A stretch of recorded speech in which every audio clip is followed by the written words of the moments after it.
وہ 70 ماؤں سے بڑھ کر پیار کرنے والا انسان کو معاف کر دیتا ہے۔ انسان سے زندگی میں کوئی نہ کوئی غلطی ضرور ہوتی ہے، کبھی چھوٹی تو کبھی بڑی۔ کچھ انسان غلطیوں سے سبق حاصل کرتے ہیں تو کچھ انہی غلطیوں کی وجہ سے گمراہی کے راستے پہ چل پڑتے ہیں۔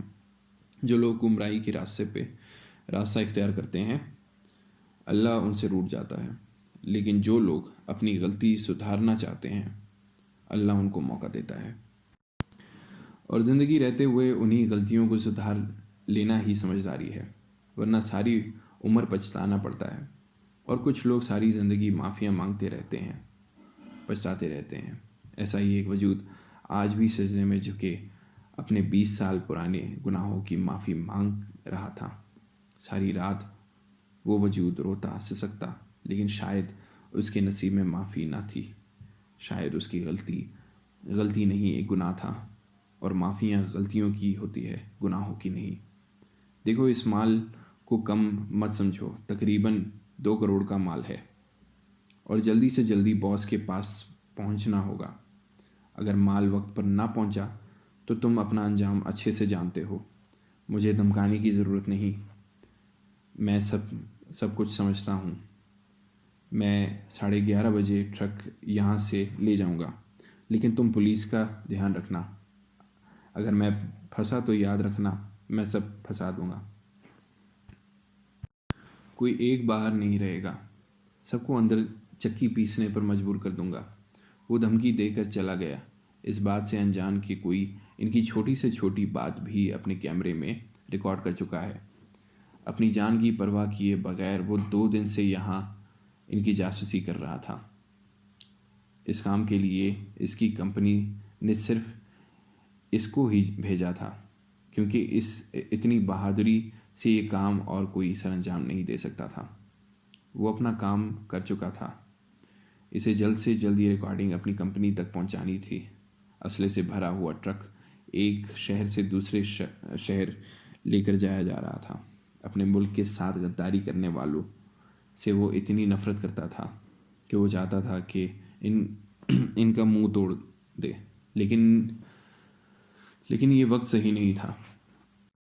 اپنے دل کے جذبات کو قابو میں رکھتے ہوئے انٹرنیٹ سروس تلاش کرنے لگا، لیکن اس جگہ شاید سروس نہ تھی۔ وہ ان لوگوں کے جانے کا انتظار کرنے لگا۔ کھانے پینے کی چیزیں اس نے اپنے بیگ میں رکھی ہوئی تھی، لیکن اب اس کا پانی ختم ہو چکا تھا، اور اس سے اسے بہت پیاس لگی تھی۔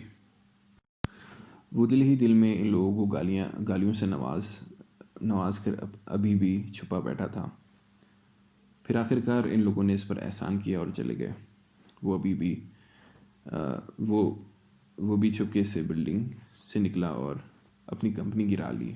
وہ کئی سالوں سے کسی کو ڈھونڈ رہا تھا۔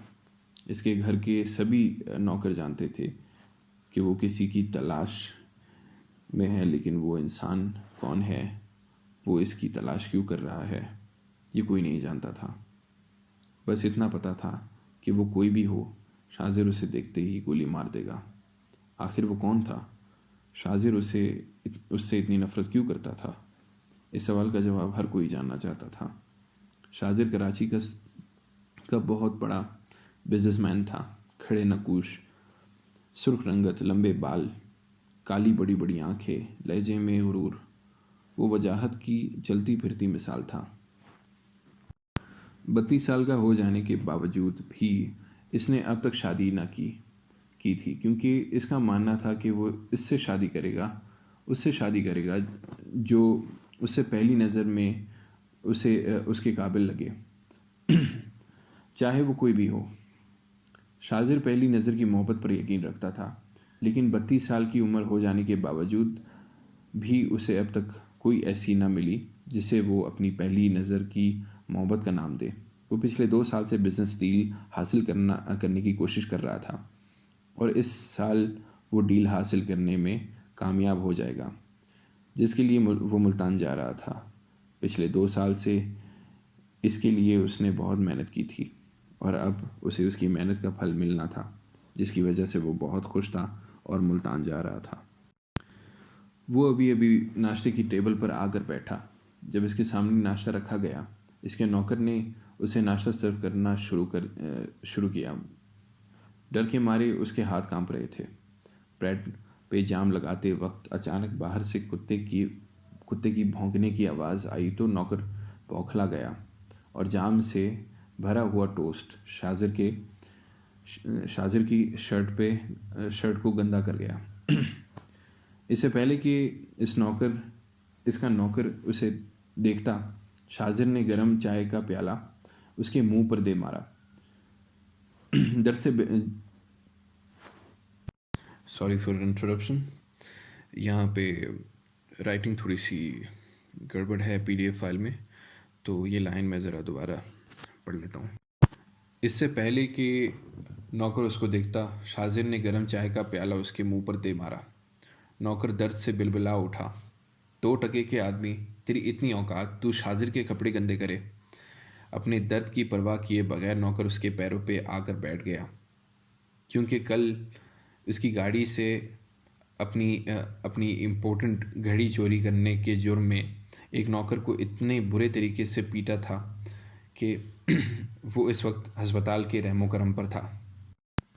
معاف کر دو صاحب جی، غلطی ہو گئی مجھ سے، آئندہ ایسی غلطی نہیں ہوگی، اسے ایک بار معاف کر دو، بس ایک بار معاف کر دو۔ نوکر رونے لگا۔ دفع ہو جاؤ میری نظروں سے، تیری وجہ سے میرے کپڑے برباد ہو گئے، 10 منٹ میں نکلنا ہے اسلام آباد ملتان کے لیے۔ صبح صبح منحوسیت پھیلا دی۔ کان کھول کر سن لو، تم سب، اگر میری یہ ڈیل فائنل نہ ہوئی تو تم سب کے ساتھ وہ کروں گا جو شاید ہی کسی نے کیا ہو۔ غصے سے کہتا وہ اپنے کمرے میں چلا گیا، جبکہ راحت بابا اس کو اٹھانے چلے گئے، جس کا منہ چائے کی وجہ سے جھلس چکا تھا۔ لیکن راحت بابا اختر کے سامنے اکثر احتیاط کرتے اور شاذر کے لیے کوئی غلط لفظ استعمال نہ کرتے، اس لیے وہ اس نوکر کو اپنے ساتھ لے کر حویلی سے باہر چلے گئے۔ پاکستان نیوزنگ نیٹ ورک میں ایک سے بڑھ کر ایک چینل موجود ہیں جو پہلے پہنچانے کی کوشش میں نہ جانے کیا کیا ٹیگ لائن لگانے لگتے ہیں۔ ہر منتھ کی طرح اس بار بھی Sharz Khan best newser of the month, اس بار بھی اسے جیتنے کی خوشی میں زیادہ پیسے ملنے والے تھے، جس کے لیے وہ کافی خوش تھا۔ وہ اپنی ماں کے لیے وہ اپنی جان خطرے میں ڈالتا تھا، اپنی ماں کے لیے۔ وہ بہت بیمار تھی، جس نے اپنے بیٹے کو پالنے کے لیے دن رات ایک کر دیا، اور اب وہ بیٹا اپنے فرائض انجام دے رہا تھا۔ شارز خان، تمہیں ایک بات بتانی تھی، وہ تمہارے ساتھ جو رپورٹر اقصیٰ ہیں وہ 2 دنوں سے نہیں آ رہی۔ اگر تم اس کی جگہ کام کرو گے تو اس کی سیلری بھی تمہیں ملے گی۔ کرنا کیا ہے مجھے؟ شارز نے پوچھا۔ کچھ خاص نہیں، ایک بہت بڑا بزنس ٹائکون ملتان بڑی میٹنگ کے لیے آ رہا ہے۔ یہ پاکستان کا پہلا بزنس مین ہے جسے اتنی بڑی ڈیل دی جا رہی ہے، بس اسے رپورٹ کرنا ہے۔ او یار، مجھے نفرت ہے ایسے بزنس مین سے جس کے پیچھے ہم مائک لے کر دوڑتے ہیں اور وہ نخرے دکھاتا ہے، شارز نے کہا۔ تو کیا میں تمہاری طرف سے انکار سمجھوں؟ نہیں، میں چلا جاؤں گا، لیکن میرے پیسے تیار رکھنا۔ ویسے بھی یہ کام مشکل نہیں، صرف مائک لے کر کھڑے ہی تو رہنا ہے۔ حمزہ اٹھ جائیں، صبح ہوگی، آج آپ کو ملتان کے لیے نکلنا ہے۔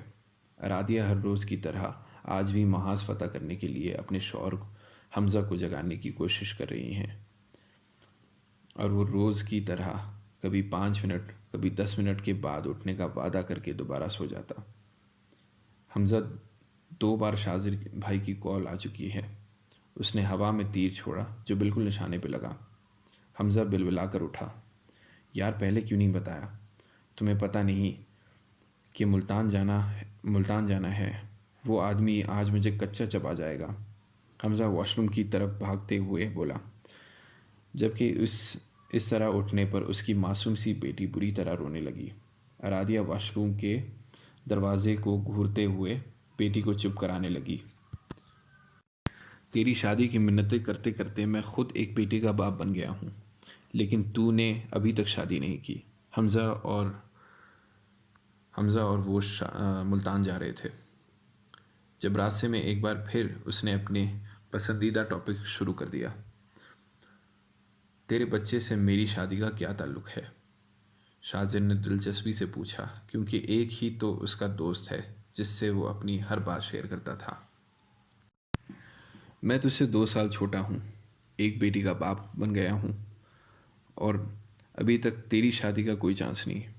دیکھ، بھول جا پہلی نظر کی محبت اور کسی بھی لڑکی کو پکڑ اور شادی کر لے۔ کب تک تنہا زندگی گزارے گا؟ حمزہ نے سمجھانے کی کوشش کی۔ اور جب تم میری طرح ایک عدد بیٹی کا باپ بن جائے گا تب تجھے پہلی نظر نہیں بلکہ ہر نظر اپنی بیوی سے محبت ہوگی۔ حمزہ نے اسے سمجھانے کی ایک اور ناکام کوشش کی۔ ایسا کبھی نہیں ہوگا۔ میں نے کہا نا، جب کوئی لڑکی مجھے پہلی نظر میں اس قابل لگے گی کہ وہ میری بیوی بن سکے تو اگلے دن ہی اس کے گھر بارات لے جاؤں گا۔ ہر بار والا جواب سن کر حمزہ کا منہ لٹک گیا، جسے دیکھ کر شاذر کی ہنسی نکل گئی۔ اس کا مطلب ہے کہ میں زندگی میں کسی لڑکی کا دیور نہیں بن پاؤں گا، حمزہ نے آہ بھر کر کہا۔ دعا کر کے تو کسی لڑکی کا دیور بن جائے اور مجھے بھی کوئی مل جائے، شاذر نے ہنستے ہوئے کہا۔ او بھائی، جس سپیڈ سے تیری عمر بھر رہی ہے، لڑکی نہیں آنٹی ملے گی تجھے، پھر کرنا اس سے پہلی نظر کا عشق، حمزہ نے جل کر کہا، جس پر شاذر کہکا لگا کر ہنسا۔ آدھے گھنٹے میں ان کی میٹنگ شروع ہونے والی تھی، جبکہ وہ دونوں ٹریفک میں بری طرح پھنس چکے تھے۔ اوپر سے بارش اتنی زیادہ ہو رہی تھی کہ آگے کچھ دیکھنا بھی مشکل تھا۔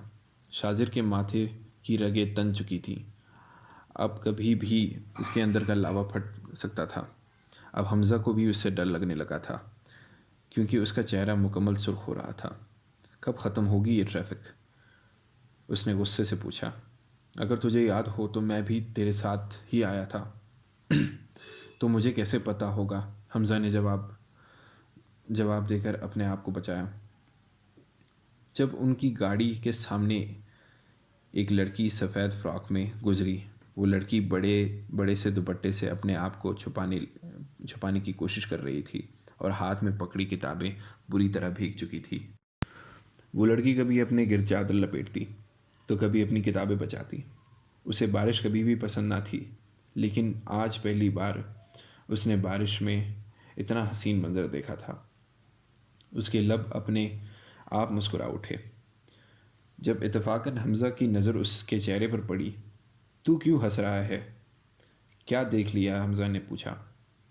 تیری بھابھی، جواب مختصر تھا۔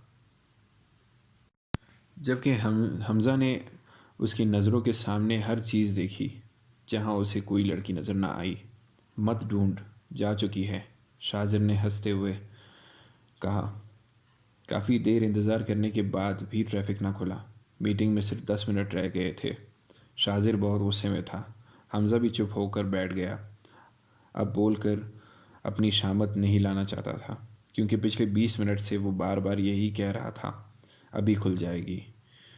وہ جانتا تھا کہ اگر یہ لفظ اس نے دوبارہ دہرایا تو اس کی خیر نہیں۔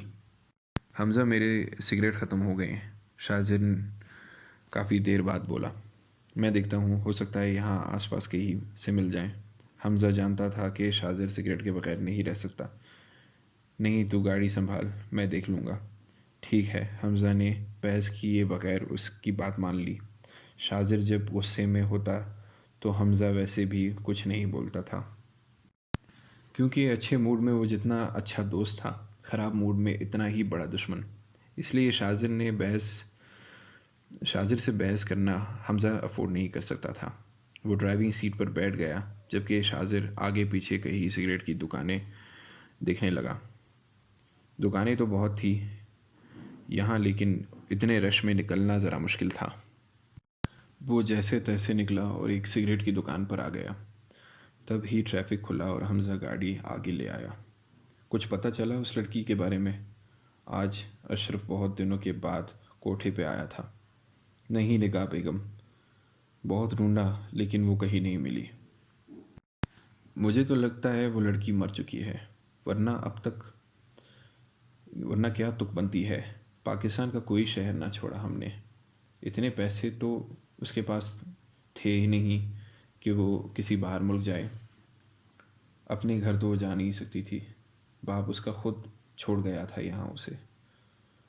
لیکن پھر بھی میں نے باپ کو خبردار کر کے رکھا ہے، اگر لڑکی وہاں آئی تو خبر دے گا، اور میں نے پیسوں کی واپسی کا مطالبہ بھی کر دیا ہے۔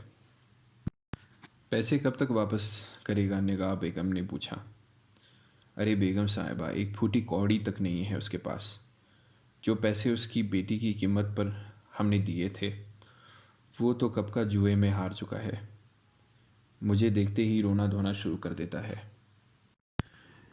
یہ سب کچھ ہم نہیں جانتے، ہم تو بس اتنا جانتے ہیں کہ اس کی لڑکی ہمارے کسی کام نہ آئی۔ ہمارے پیسے واپس نکلواؤ اس سے، اور جہاں تک اس لڑکی کی بات ہے، ڈھونڈو اسے، زندہ یا مردہ۔ اگر مر چکی ہے تو اس کی لاش دکھاؤ، اور اگر زندہ ہے تو اسے بالوں سے گھسیٹ کر یہاں لے کر آؤ۔ مجھے وہ لڑکی ہر قیمت پہ چاہیے۔ نگاہ بیگم غصے سے بولی۔ بیگم صاحبہ، باہر سفیان ملک صاحب آئے ہیں، ایک لڑکی بولی۔ ارے اتنے بڑے لوگ ہمارے غریب خانے میں کیا کر رہے ہیں؟ ایک اداس سے کہتی ہوئی وہ اپنے ساڑی کا پلو سنبھالتے باہر نکل آئی، لیکن جانے سے پہلے اشرف کو سخت نگاہ سے خبردار کر گئی۔ آئیں حضور آئیں، جب ہمیں آپ کے آنے کی امید ہوتی ہے تب آپ آتے نہیں، پھر اچانک کسی دن یوں ہی چلے آتے ہیں۔ آنے سے پہلے خبر تو دے دیتے، ہم آپ کی خاطر تواضع کا کچھ سامان ہی کر لیتے۔ رہنے دو نگاہ بیگم، ایک چھوٹی سی خواہش تھی میری، اسے تم پورا نہیں کر پائی، اور کیا خاطر داری کرو گی؟ وہ یقیناً مشا کی بات کر رہا تھا۔ مشا 2 سال پہلے اس کوٹھے پہ لائی گئی تھی، جس کے سوتیلے باپ نے اس کی خوبصورتی کا فائدہ اٹھا کے منہ کھول کے قیمت مانگی، اور سفیان ملک کی نظر جب اس پہ پڑھی تو وہ اس کا دیوانہ ہو گیا۔ لیکن اس سے پہلے کہ سفیان ملک اس کے وجود سے اپنی ہوس مٹاتا، وہ راتوں رات کوٹھے سے بھاگ گئی، جس کی تلاش 2 سال سے اب بھی جاری ہے۔ نگاہ بیگم کے خاص آدمی اشرف کے مطابق وہ مر چکی ہے، لیکن نگاہ بیگم کا کہنا تھا کہ جب تک وہ اس کی لاش نہ دیکھ لے تب تک یقین نہیں کرے گی۔ ایسا پہلی بار ہوا تھا کہ نگاہ کے کوٹھے سے کوئی لڑکی اس طرح بھاگ جائے، وہ بھی ایسی لڑکی جس کی منہ مانگی قیمت ادا کر چکی تھی۔ وہ سگریٹ لے کر جیسے ہی مڑا، سامنے ایک جانا پہچانا چہرہ تھا۔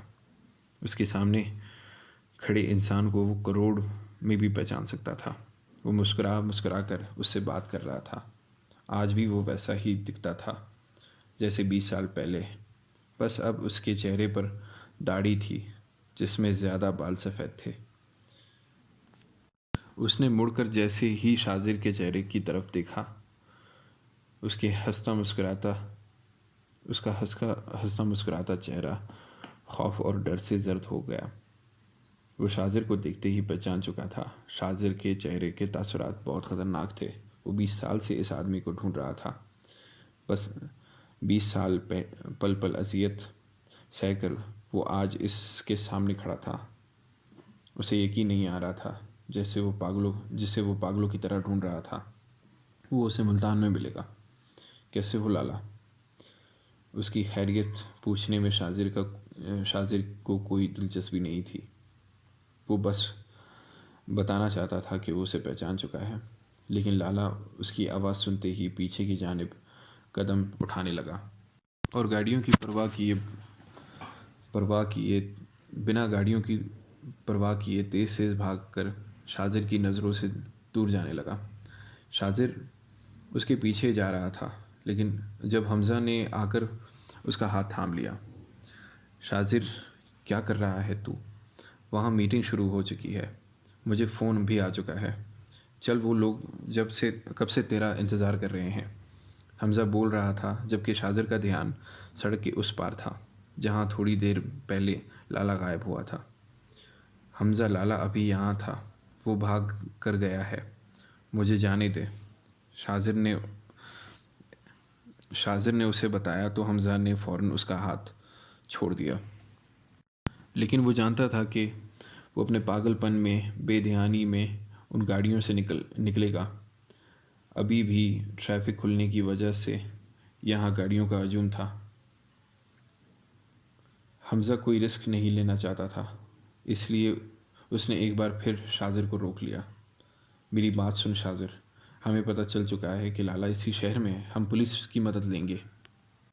پولیس ہمیں لالا تک پہنچائے گی، لیکن اس وقت تیرا میٹنگ میں پہنچنا ضروری ہے۔ بھول مت، وہ تیرا ڈریم پروجیکٹ ہے۔ شاذر نے بہت غصہ کیا، لیکن پھر بھی حمزہ نے اسے نہیں جانے دیا۔ حمزہ جانتا تھا کہ اگر اس نے شاذر کو جانے دیا تو وہ لالا کو زندہ نہیں چھوڑے گا، اور حمزہ نہیں چاہتا تھا کہ شاذر قانون کو اپنے ہاتھ میں لے۔ اس لیے وہ شاذر کا غصہ برداشت کر گیا، لیکن اسے جانے نہ دیا۔ بابا چلتے چلتے گھر کی چابی جیب سے نکال رہے تھے جب دیکھا دروازہ کھلا ہے۔ لگتا ہے بانو آج کالج نہیں گئی، یہ کہہ کے وہ گھر میں داخل ہوئے، جب سامنے ان کی بیٹی بانو اپنی کتابیں پنکھے کے نیچے بچھائے سکھا رہی تھی، اور خود بھی تقریباً بھیگی ہوئی تھی۔ ارے بانو، بچے کیا ہوا؟ حیات صاحب نے پوچھا۔ بابا دیکھیں نا، میری ساری کتابیں بھیگ گئیں۔ گھر سے نکلتے وقت بالکل بارش نہیں تھی، پھر نہ جانے اچانک اللہ میاں نے کہاں سے بارش بھیج دی، اور میرا نیا عید والا سوٹ بھی خراب ہو گیا، اور کتابیں بھی۔ بانو کبھی اپنا سوٹ دیکھتی تو کبھی کتابوں پر دھیان دیتی۔ ہاں بیٹا، صبح کو کوئی بارش کا موسم نہیں تھا، اچانک اتنی تیز بارش پتہ نہیں کیسے ہونے لگی۔ بابا، میں نے سنا ہے چڑیلیں جب زمین پر آتی ہیں تو بہت تیز بارش ہوتی ہے۔ بانو بولتے بولتے بالکل بابا کے ساتھ آ کے بیٹھ گئی، اور اس کی بات پہ بابا بے اختیار مسکرائے۔ یہ بات تمہیں غنوہ نے بتائی ہوگی۔ غنوہ اس کو ڈرانے کے لیے اکثر اس طرح کی اوٹ پٹانگ کہانیاں سناتی رہتی تھی۔ ہاں، انہوں نے کہا تھا کہ آپ نے ان کو یہ بتایا ہے کہ بہت تیز بارش ہوتی ہے تو چڑیلیں زمین پر آتی ہیں۔ بانو نے معصومیت سے کہا، دیکھو بچے، یہ چڑیلیں بھوت کچھ نہیں ہوتا، تم بیکار میں ڈرتی ہو۔ ابھی بابا بانو کو بتا ہی رہے تھے جب تیز ہوا کی وجہ سے جھاڑو ہلنے لگا، اور بانو بابا سے چپک کر بیٹھ گئی، اور بابا، چڑیلیں ہوتی ہیں، وہ دیکھیں، وہ جھاڑو کیسے ہل رہا ہے۔ اس کا ڈر اور خوف دیکھ کر بابا اسے سمجھانا چاہتے تھے، اور انہیں غنوہ پہ بہت غصہ بھی آ رہا تھا جو ایسی باتیں کر کے اسے ڈراتی تھی۔ آج غنوہ واپس آئے تو میں اس کی خبر لیتا ہوں۔ بانو کو اپنے سینے سے لگائے وہ بولے۔ کہاں گئی ہے غنوہ؟ بابا نے پوچھا۔ وہ ان کی جاب کا انٹرویو تھا نا، آج وہ وہی دینے گئی ہے۔ کتنی بار کوشش کر چکی ہے وہ، اسے سمجھ نہیں آتا کہ یہاں پر نوکریاں صرف سفارش والوں کو ملتی ہے، میری معصوم بچی کی سفارش کون کرے؟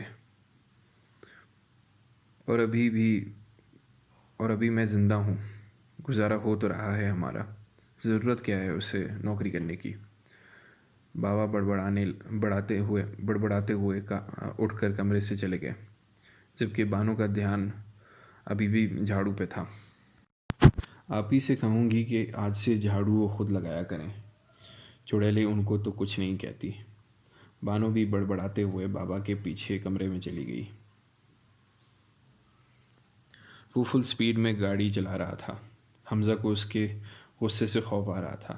حمزہ جانتا تھا کہ لالا کا ملنا کتنا ضروری ہے، لیکن آج وہ اسے اپنی دوستی کی قسمیں دے کر وہاں سے لے آیا تھا۔ حمزہ بالکل خاموش بیٹھا تھا، کیونکہ وہ جانتا تھا کہ اگر اس وقت وہ بولا تو وہ اس کا حشر نشر کرے گا۔ یقیناً لالا کا انتقام بھی اسے اسی سے لے گا، اس لیے چپ بیٹھنے میں ہی اپنی بہتری جانی۔ گاڑی فل سپیڈ میں چل رہی تھی کہ اچانک ایک عورت ان کی گاڑی کے سامنے آئی۔ شاذر اس کی پرواہ کیے بغیر گاڑی آگے بڑھا چکا تھا، جبکہ وہ عورت زمین پر بیٹھی دھاڑیں مار کے رونے لگی۔ گاڑی چلانے کے دوران شاذر نے اپنی جیب سے والیٹ نکالا اور اس میں سے چند نوٹ نکال کر سڑک پر پھینک دیے، جو عورت نے اتنی صفائی سے اٹھائے کہ کسی کو پتہ بھی نہ چلا۔ جبکہ وہیں کھڑی ایک لڑکی کو شاذر جیسے لوگوں سے نفرت تھی، جو خود تو بڑی بڑی گاڑیوں میں بیٹھتے ہیں لیکن سڑک پہ چلنے والے عام لوگوں کو کیڑے مکوڑے سمجھتے ہیں۔ اسے تو میں سبق سکھاؤں گی، یہ کہتے ہی وہ ایک رکشے میں بیٹھی اور رکشے والے کو گاڑی کا پیچھا کرنے کا کہا۔ شاذر اور حمزہ تیزی سے بلڈنگ کے اندر آئے کیونکہ میٹنگ شروع ہو چکی تھی۔